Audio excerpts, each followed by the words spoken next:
Okay, good afternoon and welcome to today's presentation on special education. What should transition services look like for you? Today's webinar is funded by a grant from the Connecticut Developmental Disabilities Council. My name is Mike Wilby. I'm the Strategic Partnerships Manager at Disability Rights Connecticut, also known as DRCT, and will be today's facilitator. My pronouns are he and him. I'm a Black male.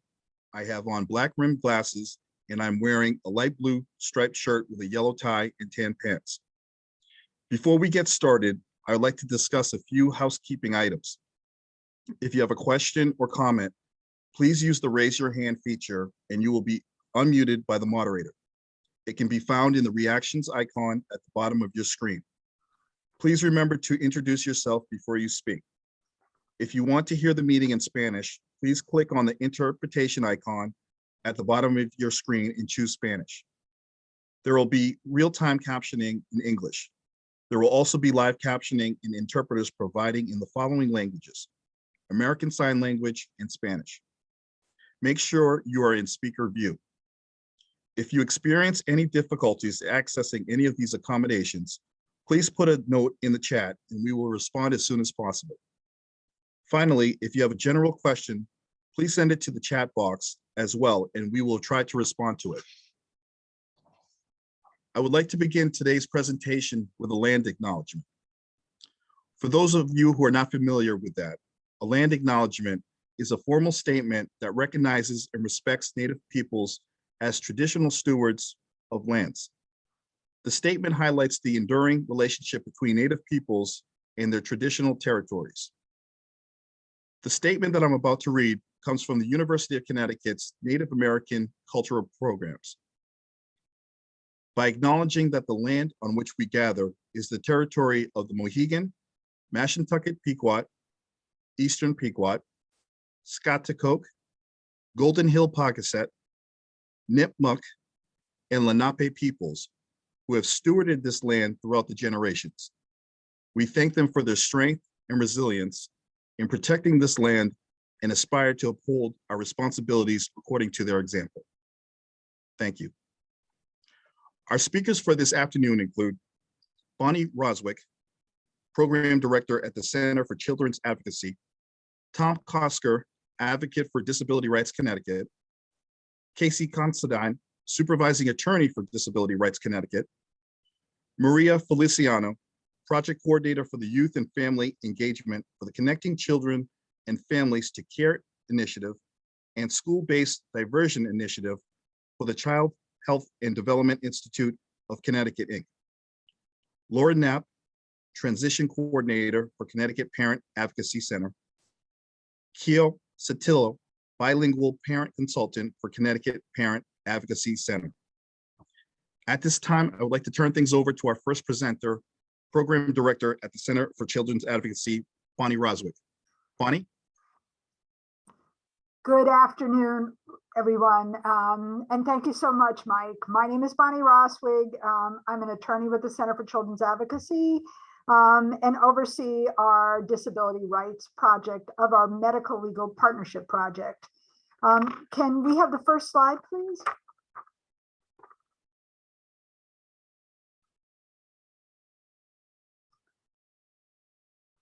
Thank you. So we can go on to the next one.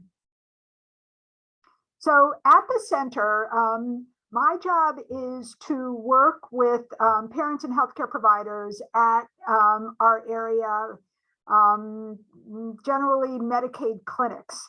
And just by virtue of that job and intersecting with families, I hear about all of the challenges that families have within the educational system, and talk a lot to parents and young people about their concerns about what's going to happen at the point that they are going to graduate from high school, particularly in lieu of the fact that they do have some healthcare challenges that impacts their career goals. Next slide, please.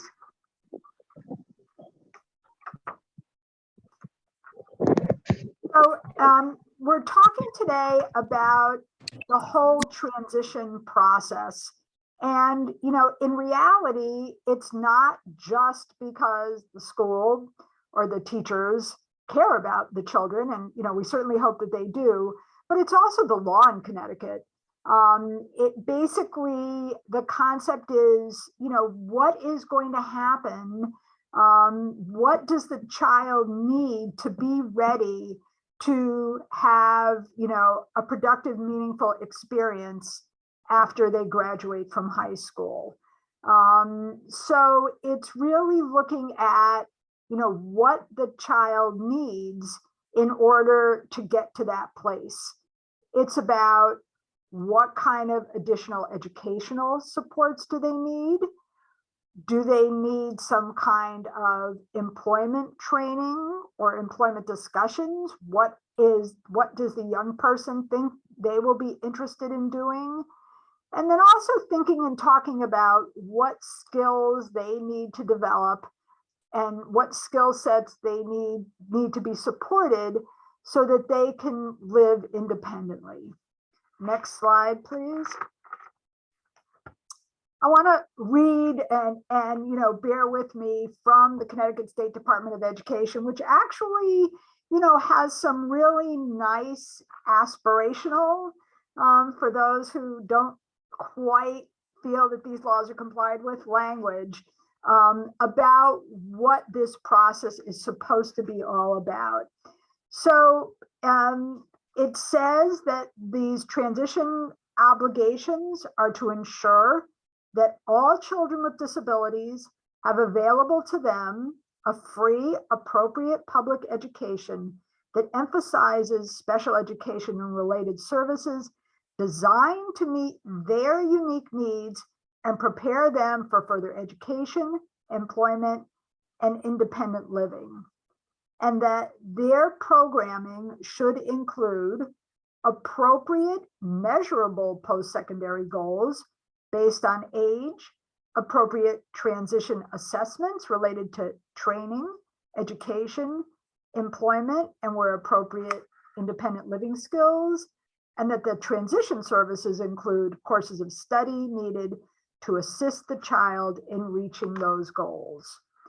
So the way that the process is set up in terms of how we get there, how we put into place the obligation of the school to provide these transition services is through what we call the PPT process, or for those of you that aren't familiar, the planning and placement team meeting, which is part of our special education laws.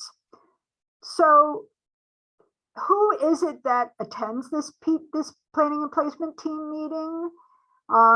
Obviously, by that, we would like the student to be there. We're talking about their future, and they definitely, to the extent that they can, should and must have a voice in this process. Obviously, the parents or guardians, the school staff who have worked with this child and have the responsibility to make sure that the recommendations of the PPT team are complied with, and then the different agencies in the state who have the relevant resources to support this young person. Next slide, please. So what's a relevant agency? The state of Connecticut has a number of agencies who are tasked with working with people with healthcare conditions. So the one that we normally think of is the Department of Developmental Services, or DDS. But what's important to note with DDS is that in order to get services through that agency, an individual's IQ has to be less than 70. There is the Department of Rehabilitation Services, which has the possibility of being an incredible support because their goal is to provide meaningful job experience to individuals with disabilities, which includes training, supports and covering the cost of post-secondary education needed to enhance the individual's skill set so that they can have a productive and meaningful educational experience. And then, of course, there's the Department of Mental Health and Addictive Services, which is DEMAS. Next slide, please. So what are we talking about at the transition PPT? The goal is to talk about the student's future, their education, what education they need, what training they need, their employment goals, and again, what they need to be living independently. And this is the obligation of the school to start this process of determining and planning and including in this child's education what they will need to reach their goals. IEPs, which are education plans, lay out, that the child's goals are learning to read or learning math, but IEP goals are also these goals for the future, for how is the child going to get the resources that they need and in order to get to this point where they can have a productive life following the time that they graduate from high school. Next slide, please. So again, as I said, these IEP goals and objectives are laid out. The student's voice, again, is very important in this process. A determination is made as to what the school is going to do to provide the student and with these needs and meet their goals. And then who else do we need to bring into this process? What agencies are relevant to support this child? Next slide. So when does this process begin? It is surprising to some people who have been doing these meetings in schools for many, many years. But the reality is that this process is supposed to start not when the child is turned 18 and about to exit from a regular high school program, but the first meeting after the child turns 14. This is the time to do it. This is the time to have a plan for what needs to happen during those high school years so that everything can be put in place when the child is done with high school at 22. Or it can even be younger if necessary, and if this is something that the PPT team requires. But remember, this is not, I have been to PPTs where it's kind of a checkoff box and where the comments made, oh yeah, we'll talk about transition planning at another time. No, parents, advocates need to hold the schools to their obligation to start these discussions and to start this planning process. Next slide, please. So as we're going to talk about shortly, transition programming concludes when the student turns 22. This is a change, thanks to Disability Rights Connecticut, that these services continue until the student turns 22. And so that is a real plus for students and for their families. Next slide. So once the schools sometimes want to push kids out when they're 18. And for special education students, this is not appropriate. I mean, obviously, if the child wants to exit, then they certainly have the right to do that. But they really have and should think about the opportunity to stay and get some of these additional skills and opportunities. So transition services can continue after the sort of traditional high school age, end of high school age has been met. There's a determination made that the transition goals that were in the IEP have not been met. The ongoing IEP should include what we call coordinated activities in the school amongst the agencies to meet those goals. The student should be spending 80% of their time with non-disabled peers, and this PPT process continues to be yearly, although despite what some schools say, no one is limited to a yearly PPT. It can be whenever the parents, the advocates, etc., feel an additional PPT should occur. Next slide, please. So I always get the question of when do these kids graduate? Normally, the child who's going to be staying on still very much feels that they are a part of their class whom they started with in elementary school or high school, and the schools should give this student the opportunity to graduate with their class. So they can go through the entire graduation process, they can walk with their class.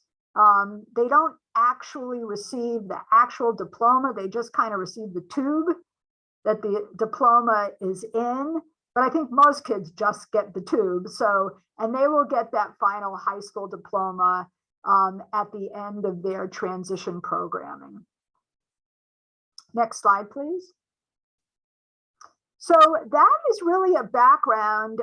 You're going to hear from professionals today who actually, live the reality of the success or failures of transition plannings for children and the challenges that they've seen and the way that they've been able to support families.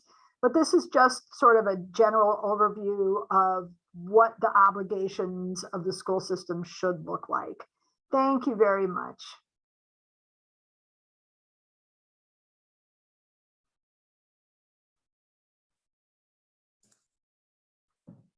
Thank you, Bonnie. This is Tom Cosker. I am advocate with Disability Rights Connecticut. I'll be doing a little moderating for the rest of the discussion today. So next up, we have my colleague, Casey Considine, who's going to speak to us a little bit about a few of the finer points of transition related to the aging out of students at age 22 and some of the services with some of the other agencies that students will transition to. So go ahead, Casey. Thank you, Tom. Hi, everyone. I'm Casey. It's nice to meet you all. It was a great transition from Bonnie. I'm going to pick up where she left off. So as many of you may already know, there was a class action lawsuit in Connecticut that specifically asked the question, can students with disabilities stay in their special education programs through age 21? Meaning, could they stay until their 22nd birthday?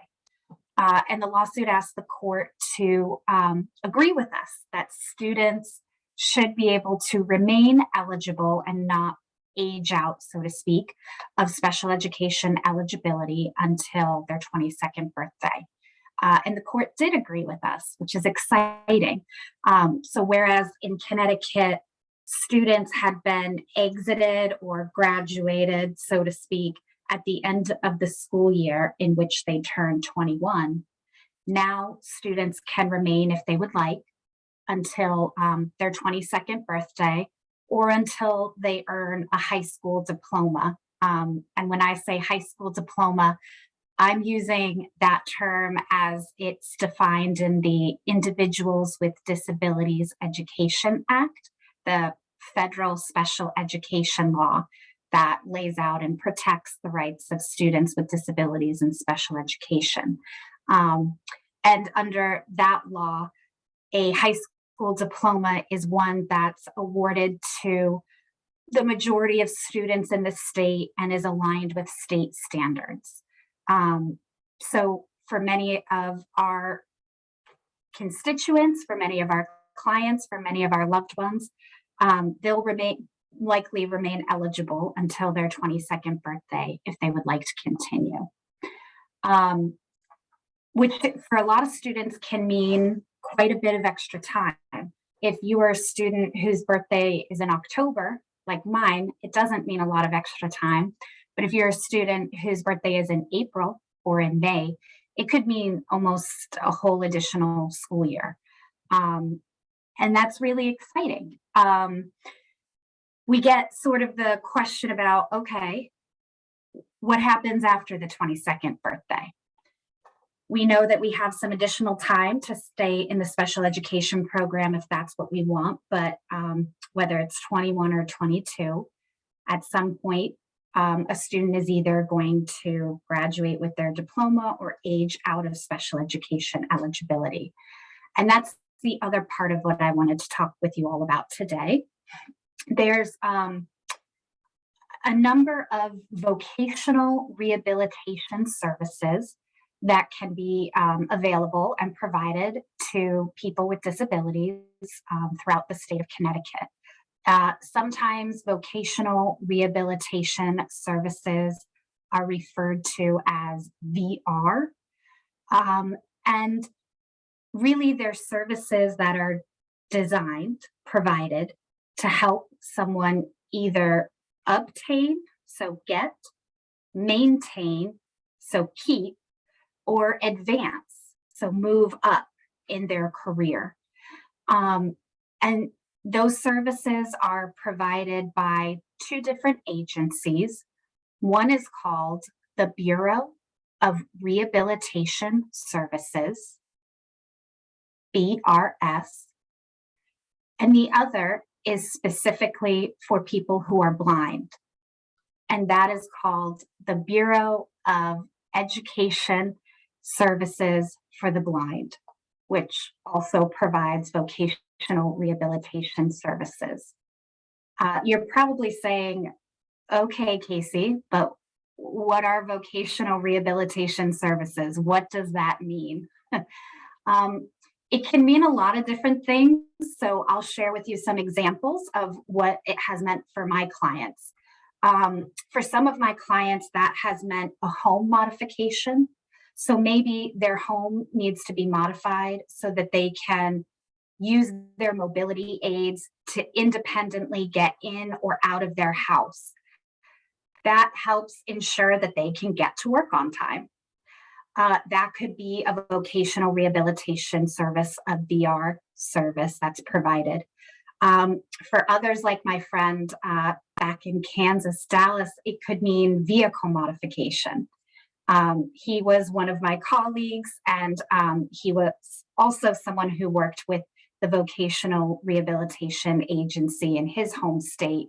And he got a vehicle modification, specifically one that had modifications to both the gas pedals, the brakes, and the steering wheel. And that helped ensure that he had transportation. There isn't a lot of great public transportation in our state or others, especially if you don't live in a major city. So vehicle modifications can be one way that a vocational rehabilitation service can help someone both obtain, get a job, and maintain their job, because they can reliably get to and from work every day. And maybe their job or their career requires them to be able to do some travel. So those are some examples of what vocational rehabilitation services might look like. And if you have any questions about AR and a student remaining eligible for special education until their 22nd birthday, or about vocational rehabilitation services, please feel free to contact DRCT. We'd be happy to share more information. And I think with that, I turn it back over to Tom. All right, thank you, Casey. Much appreciated. We are going to get started now with our panelists, which Mike has introduced. We have Maria, Laura, and Keo. And I'm going to, as a quick note, if you're writing comments or questions in the chat box, we'll address those near the end of our panel presentation. We'll have time for Q&A, and I'll go back and look through some of those to make sure we address them all. So I'm going to address a prompt or a question to the three of them. And if each of you could, answer, give your answer briefly, and we'll kind of go through the three of you, and then we'll go on to the second question. So the first question, or actually prompt, is briefly describe the transition experience for you and your child, or for some of your clients, if you're speaking on behalf of clients. If applicable, please speak to the challenges of non-English speaking parents going through this process. And we're going to start with Maria. Hello, everyone. My name is, like Tom was saying, Maria Feliciano. It's nice to be here today and to see a lot of familiar faces. So my experience with transitional services for my son, who is now 17 years old, I have to say, has been a blessing. I have been fortunate to be able to practice a lot of the information that Bonnie shared with us and regarding like what our rights are. But I have to say that when I first had to come out of my comfort zone as a parent with a child with a disability, it was really difficult because it touched, some areas that I had not addressed in my own personal life as a person with a disability. And so I didn't have I never got the services that I should have, received as a person with a disability. So when I realized that Joey was a person with a disability, the first thing was like the mama bear, right? All emotional. And, I felt very protective. And I also went through a lot of challenges. So one thing that I learned early on, in the 3rd grade, he was bused to a predominantly white school in Simsbury. And so that was very challenging because I felt very, alone. And here I have this child that has, some areas that he needs further support. But I have to say that one thing that helped me was another parent. I was able to talk to another parent. I explained what's going on. And she said, no, there's this, and you have rights. And, they can do assessments on him. And so I had to also kind of come out of my own, head and try to work with the school. And I think that once I started doing that, I have to say that from elementary on, they were very supportive. So when Joey was in the 8th grade, we were already talking about transition. I mean, he has been part of his IEP since probably before 14. And, sometimes I get emotional because I see and I hope and try to be that support to other parents so that they could experience what Joy and I have been able to experience, because I'm just at awe. This was a kid that struggled to understand his social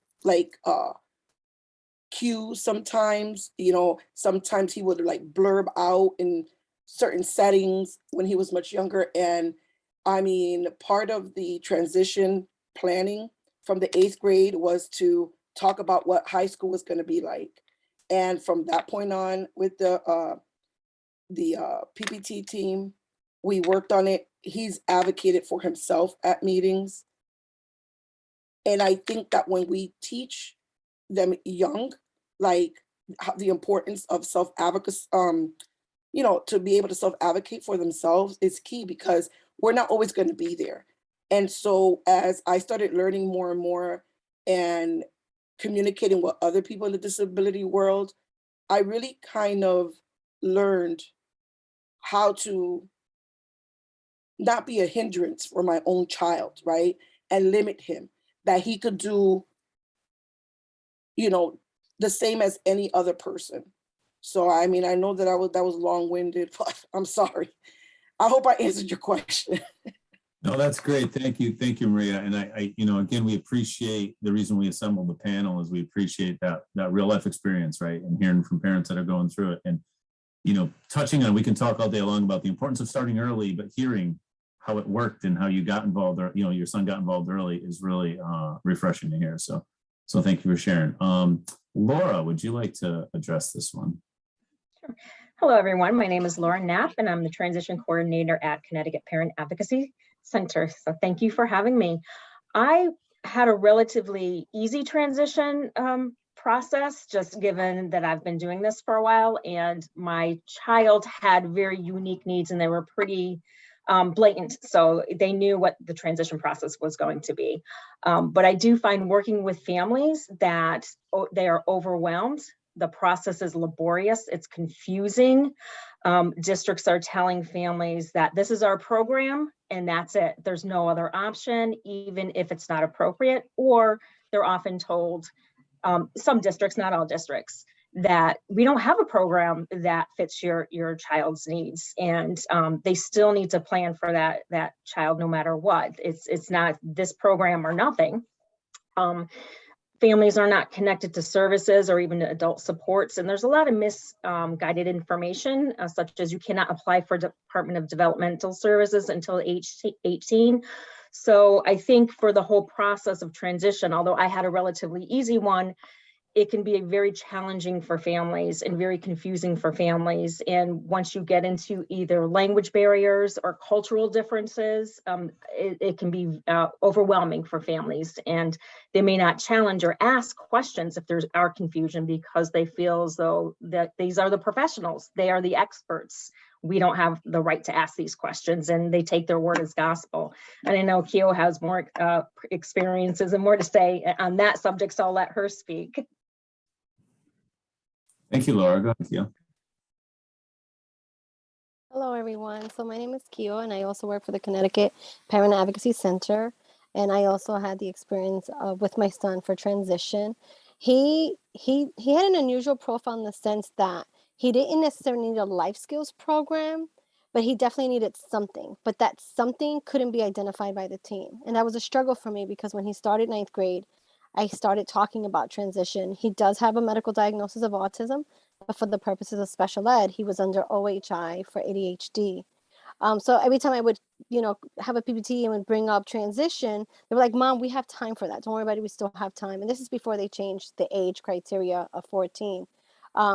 Since then, he is now participating in an adult ed program, and the district is paying for it. It's a trade program for plumbing, because he's always expressed interest. However, it wasn't a natural fit. It wasn't like the school said to me, "Hey, Mom, we have this." And the reason why I point that out is because a lot of times families don't know that they can bring suggestions to the table. Families don't know that they can also think outside the box. So the school district may not have already something in place, but there's nothing that says they can't look beyond the school district, or they can't think of other options that do exist. And in my son's case, we also did an MOU with Job Corps, because they also had a plumbing, actually they do have a plumbing program. Unfortunately, he was ending his high school year, June of 2020. So it was right when the pandemic hit. So they were only allowing the students that were already enrolled to continue with the program. They were not taking new students.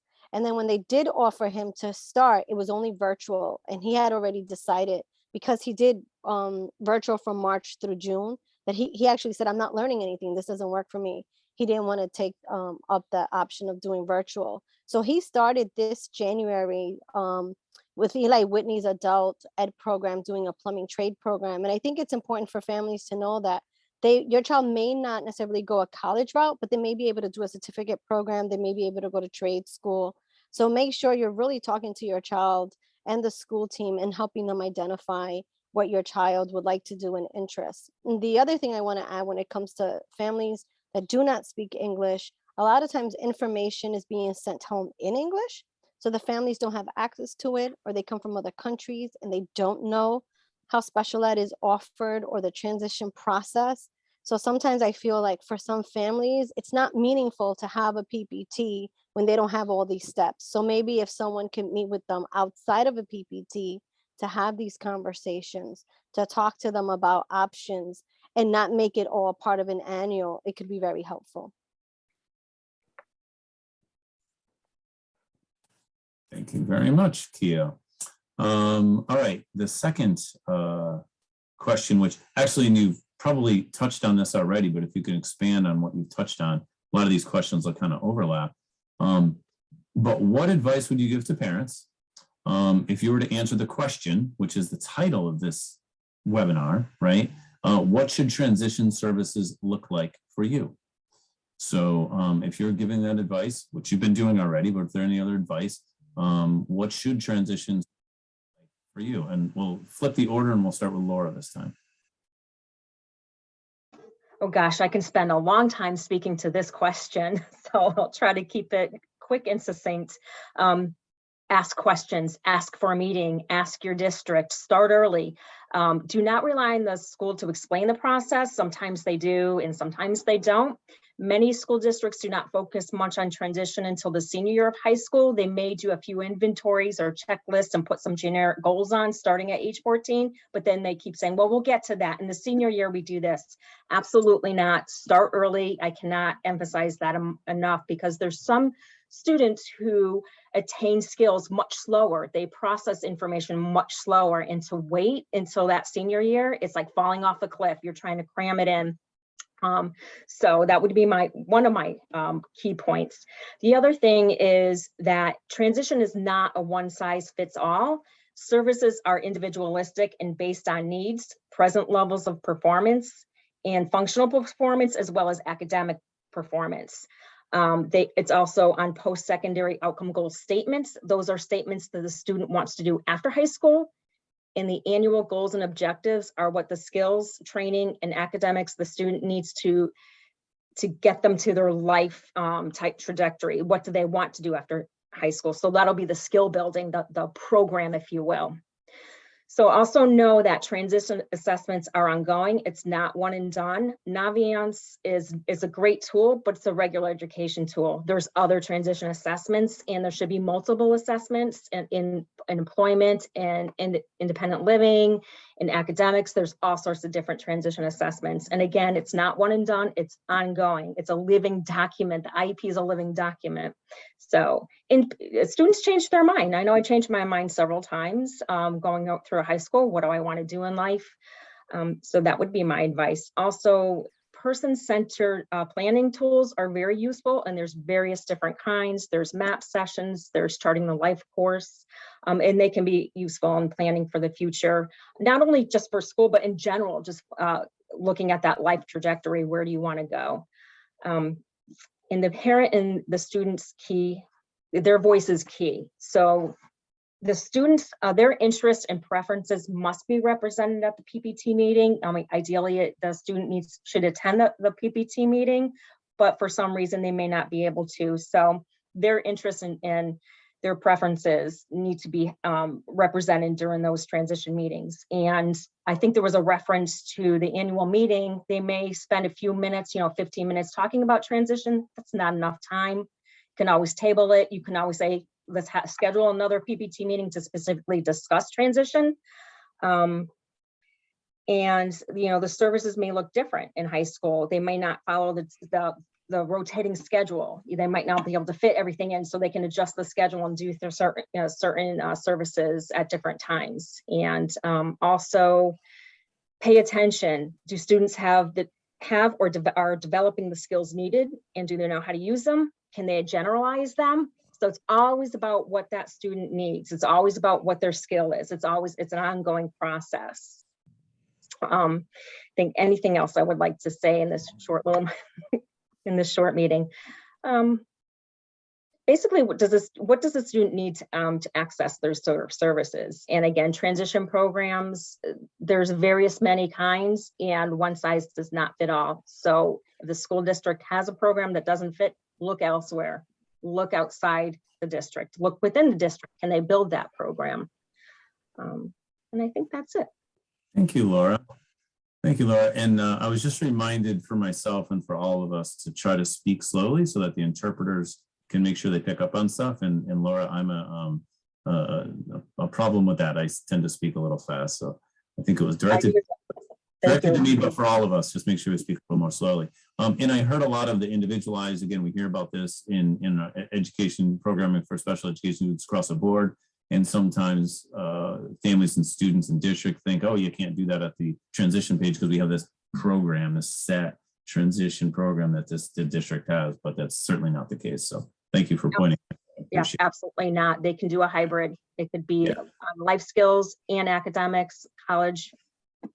And we've heard about that with our plumbing student, right? So Keo, would you like to add anything on some additional advice? You're muted. Sorry. I would say absolutely push the limits. Ask. If you don't ask, it's a no anyway. So ask away. I think being creative, thinking outside the box. I think sometimes school districts think that they have to spend X amount of dollars, but sometimes it could be a partnership. Like in the case that I shared about the Job Corps, it's an existing program. However, they did an MOU, which means that my son would still be supported through his IEP, and there'll be goals and they'll check in with him and someone would be supporting him. And I think sometimes they don't offer that enough. They don't discuss it.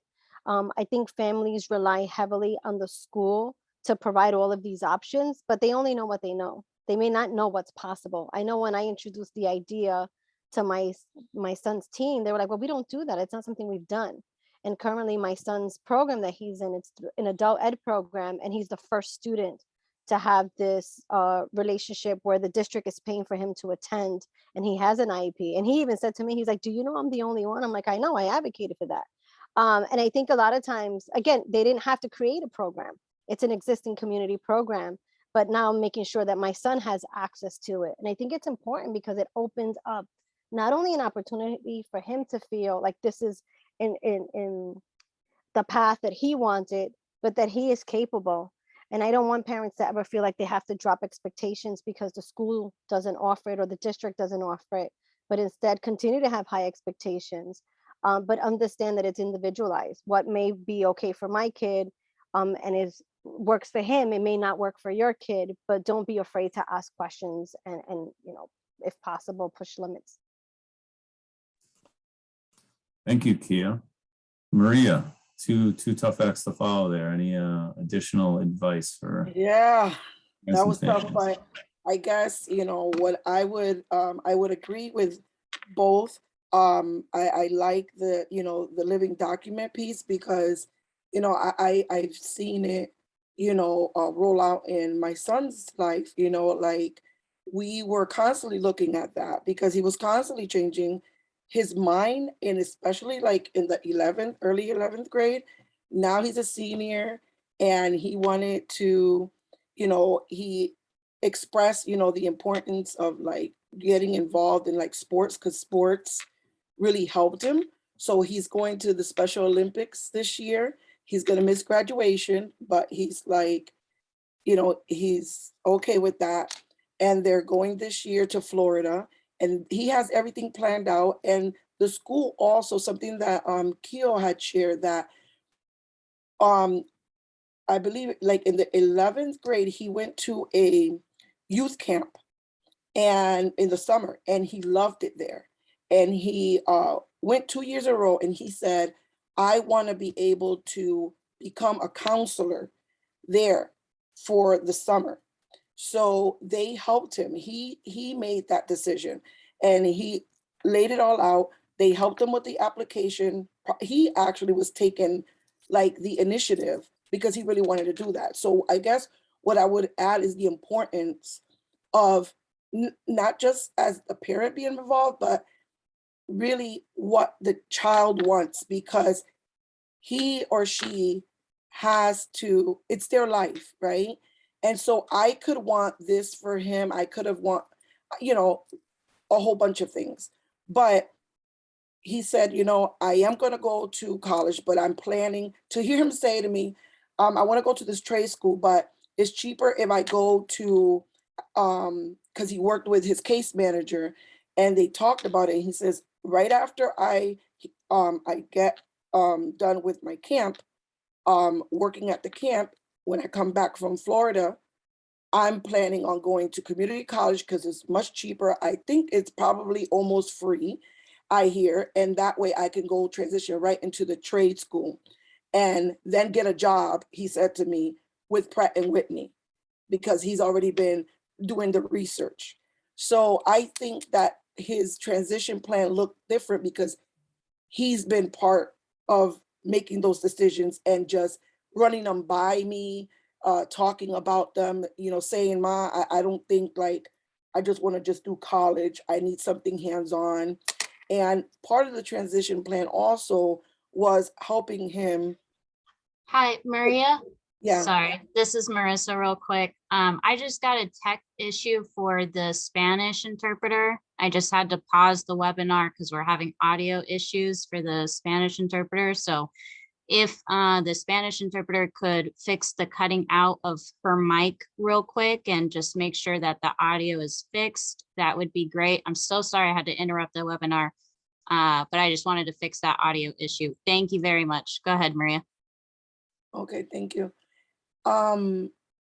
So, you know, part of the transition, you know, to what Laura was sharing is that, you know, he was able to advocate for himself when he said, like, look, I want to get a job. I don't want to wait until I graduate. And so they supported him with that process, and he got his first job, right? And talking about the planning of it, right? It had to be right after school. It had to be in Simsbury. You know, he had to do a lot of changes. But I feel now, by the time he graduates, he's graduating with skills. Like, we don't have to wait until they graduate to get the skills or to practice them. So I agree with both of, you know, what Keo and Laura shared. And I just wanted to add, you know, what that looks like and what I've seen in my own experiences with Joy. Thank you, Maria. Much appreciated. And I'm going to try to leave 10 minutes for questions. So we have about 3 minutes before that point. So I'm going to ask either Laura or Keo to respond to this one, whoever's ready and got the most relevant response is what should students or families expect with respect to adult services? And I'm using air quotes right now, adult services, because I don't really like that term personally, such as DDS, Department of Developmental Services, BRS, the Bureau of Rehabilitation Services, and DEMIS, Department of Mental Health and Addiction Services. With respect to getting into those services, if one of you could speak to that, what should you expect from the school side? For me, I would say that services will look different from student to student. And what once was is no longer. So if parents are thinking once my son or daughter is done with school, they're going to get XYZ, like a laundry list of services, not going to happen. So the reason why that's important is because they really have to look at community resource and see what else is available to them. I think they should drop expectations of what it should be, but not drop expectations about what the child can do or be exposed to. But it definitely is not what it used to be. Laura, I don't know if you want to add to that. I think what I would add is adult services are not an entitlement like it is in special education. It is, there are wait lists, there's applications, that each agency has their own criteria. So I would discuss with the school transition coordinator, what are those services? How do I get into, you know, DDS or DMS or BRS, any of those acronyms, the alphabet soup of acronyms, right? And also research yourself, because the school district may not have the most current information. And right now everything's reliant on budgets, and budgets get caught. And also what services they have are also linked to how their staffing is. And right now there is a large staffing shortage throughout the state. So services can be minimal. Thank you guys so much. And that was very good timing. So I am going to kind of pause on the panel. You guys can stay up here if you don't mind. And I've got a few questions in the chat box. I'll start with those. And then if anyone else has a question and wants to raise their hand, you can address, you know, either Bonnie or Casey or anyone on our panel, Maria, Laura, or Keo. So the first one's from Allison. Hi, I'm Allison. I'm 25 years old and I have IDD, intellectual development disability, and work part-time at a thrift shop for the Arc of Connecticut. And then a few minutes later, she goes on to say, sorry, I didn't quite finish writing because I do have some questions in regards of jobs and independence. This is my first time here. Allison, would you like to unmute, or if we can get her unmuted, if she'd like to add anything to that question? Those comments? I can see Allison on the screen. There we go. You're unmuted, Allison. Go ahead. I'm not sure where to. I don't mean to put you on the spot. I just wanted to offer you the opportunity to ask any about, again, just generally speaking, and you're always welcome to contact one of us offline too, if you need to. Okay. I just, like I said, it's my first time. I'm not sure. That's great. Well, thank you so much. Yeah, thank you for coming. Oh, I see the puppy dog. And actually, I just saw another one of your comments is, does anyone know of any job opportunities available in non-competitive employment? And I think there are a wide range of employment opportunities for people with disabilities through a variety of agencies. Talk to you offline about those, but DDS has employment services, PRS has employment services, and BESB for folks who are visually impaired. Job centers, there's a lot of resources, really a lot of resources. So, because again, actually, I think a couple of you pointed out, the resources that are available to the students and to the adults without disabilities are also available to all of us, all of the students in the population of people with disabilities. So don't forget about those, right? Those job centers and things are available. All right, let me see. I'm going to scroll down here. As far as like getting the resources, PowerPoints, et cetera, you can get those. We'll make sure we get those out. And if you specifically want to make sure you get it, you just throw your name in the chat box somewhere and somebody will get you a copy of that. Let's see. Am I seeing any other questions? There are some Spanish things in there, but I'm going to pass over those and let you Spanish folks handle those for me. I don't see any other. Okay, here we go from Chastity Huff. How would I bring the transition services up in an IEP? What are the requirements for my child who is autistic and has IDD?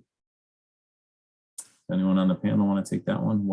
How would I bring the transition services up in an IEP meeting?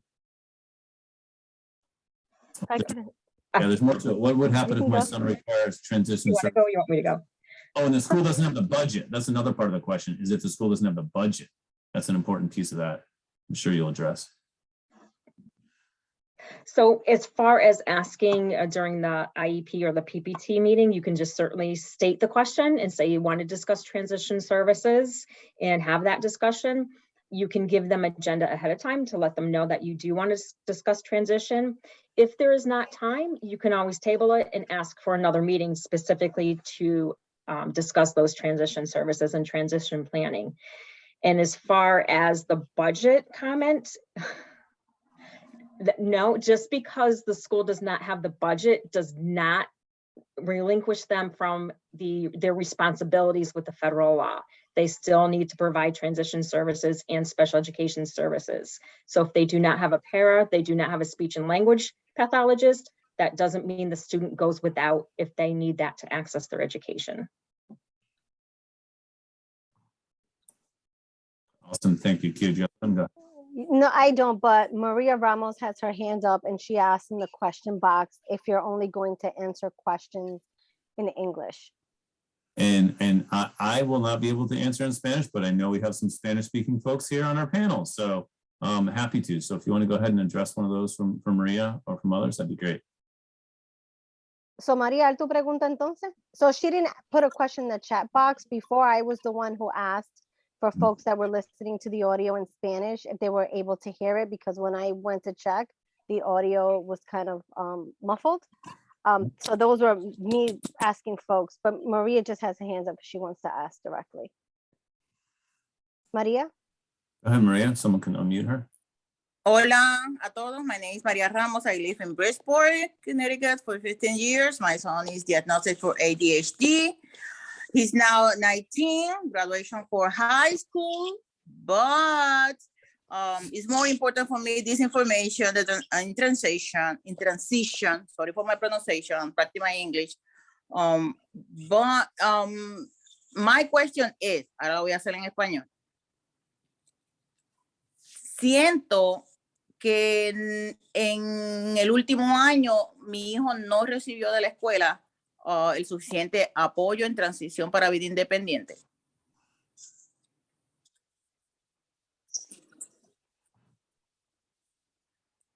So, por el factor barrera del idioma.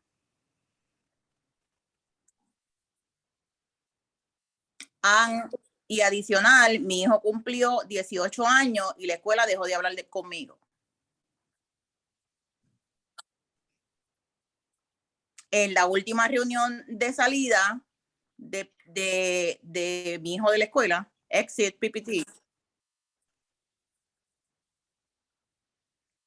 la escuela me violó los derechos de interpretación para mí y mi hijo nunca supo cuál fueron su plan de transición.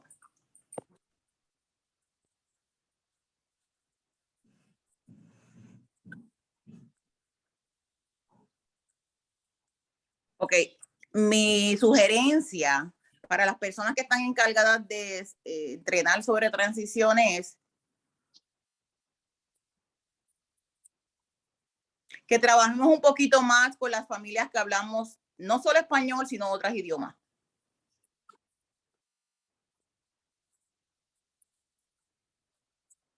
Porque cuando mi hijo cumplió 18 años, nada pasó con él. Ahora mismo está teniendo muchas dificultades porque yo no le pude explicar porque la escuela no me explicó a mí.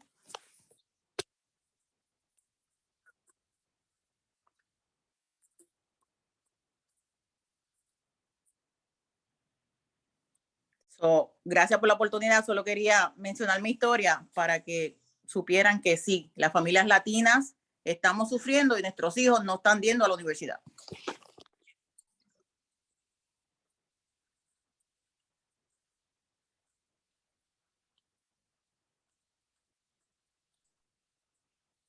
I'm not plugged into the Spanish interpretation side. Is she